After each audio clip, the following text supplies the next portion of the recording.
El tesoro de David, por Charles Spurgeon, Salmo número 119. Exposición de los versículos del 97 al 104. Versículo 94. Oh, cuánto amo yo tu ley. La amamos por su santidad y anhelamos ser santos. La amamos por su sabiduría y nosotros estudiamos para ser sabios. La amamos por su perfección y deseamos ser perfectos. Los que conocen el poder del Evangelio se dan cuenta de su infinita hermosura en la ley cuando la ven cumplida y personificada en Cristo Jesús. Nos comentaba Spurgeon. Aquí no se habla de conocer, leer, oír, decir o practicar exteriormente la ley, sino de amarla. Esto es más que de todo lo anterior. Todo lo anterior puede existir sin esto, pero no esto sin lo primero.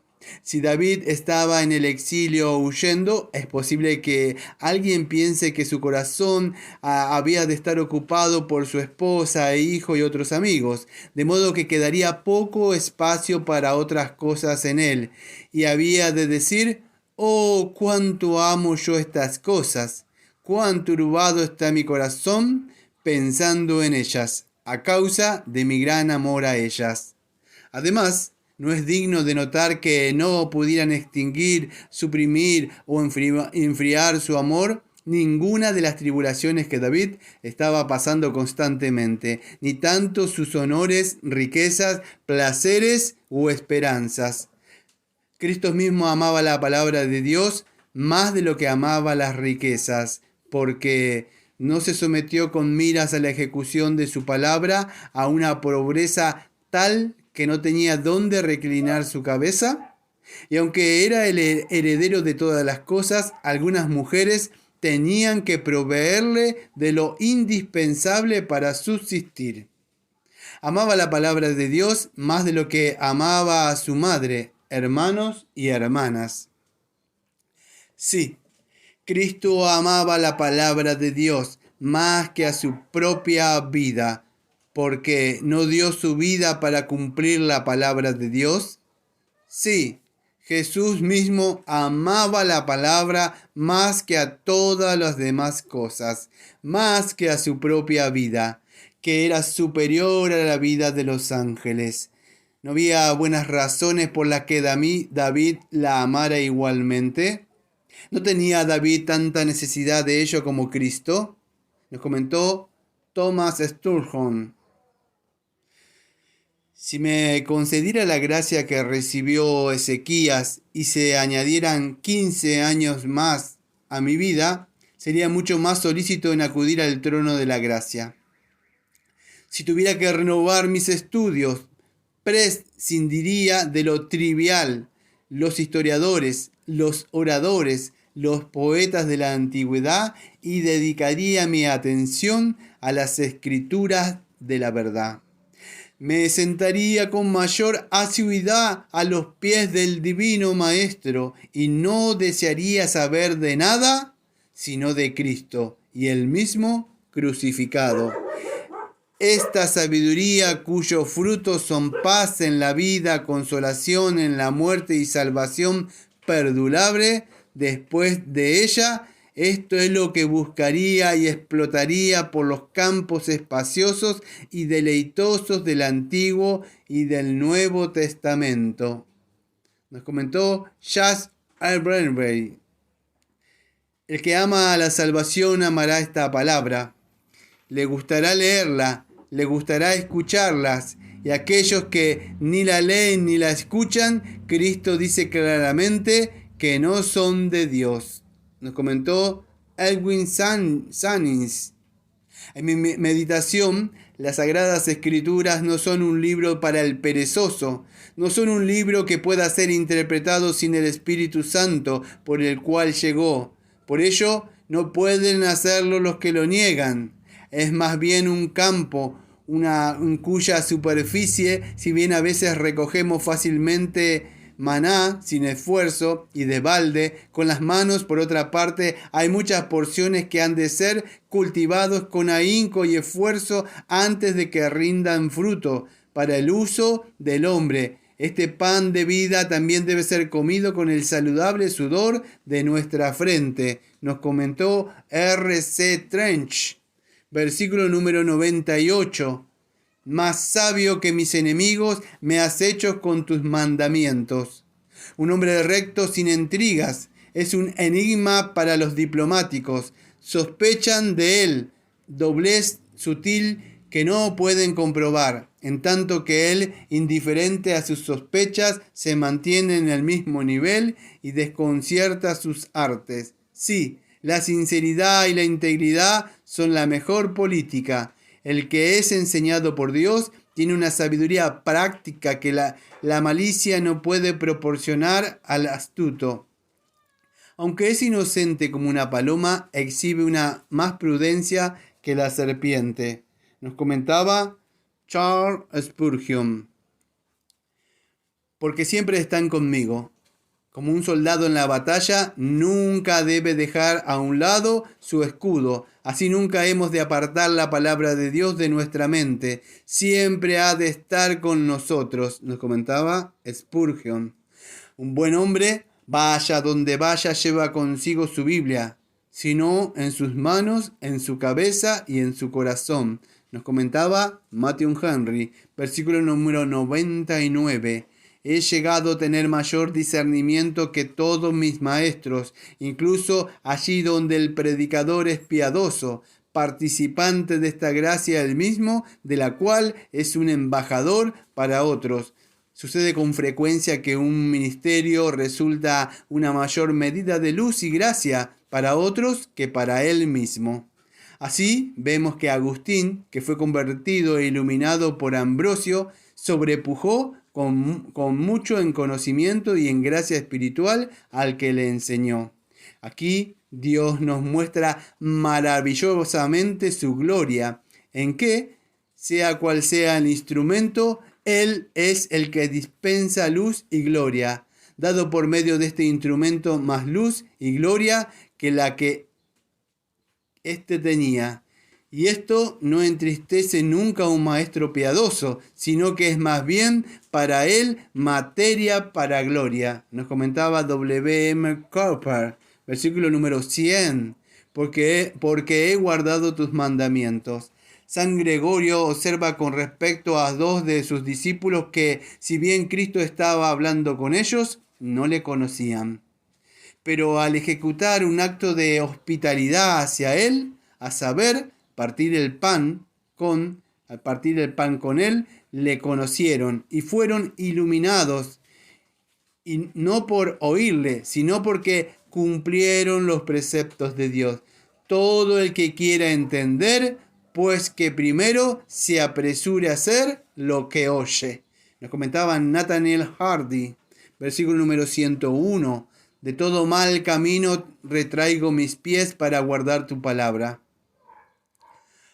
Un santo sabe que todo pecado es un golpe a la santidad de Dios, la gloria de Dios, la naturaleza de Dios, el ser de Dios y la ley de Dios. Por tanto, su corazón se yergue contra todos. Mira al pecado, cada uno de ellos, como mira a los escribas y fariseos que acusaban a Jesús, y como Judas, que traicionó a Cristo, como Pilato, que condenó a Cristo, como los soldados que azotaron a Cristo, y como la lanza que atravesó su costado. Y por tanto, su corazón clama justicia sobre todos. Nos comentaba Thomas Brock. El verbo retraigo nos advierte que, por naturaleza, los pies nos llevan por el camino de toda clase de pecado, y corremos hacia él con la prisa de las pasiones humanas, de modo que incluso los sabios y entendidos necesitan frenar, retraer y retroceder sus pasos a fin de poder guardar la palabra de Dios y no ser desechados. Y, además, nótese que el verbo hebreo traducido aquí por retraigo, e incluso más fuerte en significado, y denota encadeno, aprisiono mis pies, por lo cual podemos darnos cuenta de que no basta una leve resistencia para impedirle que vaya por mal camino. Angelios y General Brothers en Neales y Little Dale. Es la referencia donde se tomó. Versículo número 102. No me aparto de tus juicios, porque tú me instruyes. El que es cuidadoso de no apartarse una pulgada del camino, no lo abandonará. El que nunca toca una copa de bebida alcohólica, no se emborrachará. El que nunca pronuncia una palabra ociosa, no será un profano. El que empieza a apartarse un poco, no sabe nunca dónde terminará. Nos comentaba Spurgeon. Versículo número 103. Cuán dulces son mi paladar tus palabras, más que la miel a mi boca. Cuando el salmista se alimenta de ellas, las halla dulces, pero cuando da testimonio de ellas, le parece más dulces aún. Qué sabios seríamos si, por nuestra parte, conservamos la palabra en nuestro paladar por medio de la meditación y en nuestra lengua por la confesión. Ha de ser dulce a nuestro paladar cuando pensamos en ella, pues de otro modo no será dulce en nuestra boca cuando hablemos de ella. Nos comentaba Spurgeon, versículo número 104. Por eso odio todo camino de mentira. Los corazones fieles no son indiferentes a la falsedad. Surge en ellos una santa indignación. Como aman la verdad, aborrecen la mentira. Los santos tienen un horror total a todo lo que es falso. No toleran la falsedad o la locura. Se oponen vigorosamente a toda clase de error, de doctrina o maldad en la vida. El que ama un pecado está en coalición con un enjambre de pecados. No hemos de tener tregua con ninguno de estos amalecistas, porque el Señor quiere guerra con ellos de generación en generación, y nosotros también hemos de quererla. Es bueno aborrecer. ¿Qué? Sí, no aborrecer a ningún ser humano, sino aborrecer todo camino de mentira. El camino del egoísmo, de la justificación propia, de la mundanalidad, del orgullo, de la incredulidad, de la hipocresía, todos estos son caminos falsos. Y por tanto, no solo hemos de evitarlos, sino que hemos de odiarlos. Nos comentaba Spurgeon. Un hombre piadoso no solo hace lo que es bueno, sino que se deleita en hacerlo. Su alma se apega a ello, está en su elemento cuando está haciéndolo. No hay nada más que le cuadre y agrade que hacer su deber. Lo ama, sí, le gusta hacerlo y lo ama aunque no pueda hacerlo. Nos comentó Joseph Carril. La totalidad es un signo seguro de sinceridad. Herodes esquiva algunos pecados, en tanto que saborea a otros en su boca. Un hipócrita siempre deja al diablo algunos huevos en el nido, para que los empolle, aunque se lleva muchos.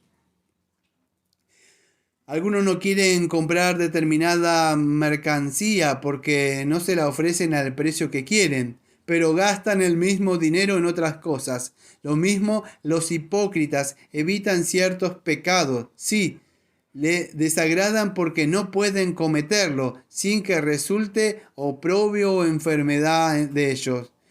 Por alguna otra desventaja, pero dedican el mismo amor a otros pecados que se acomodan mejor a sus designios.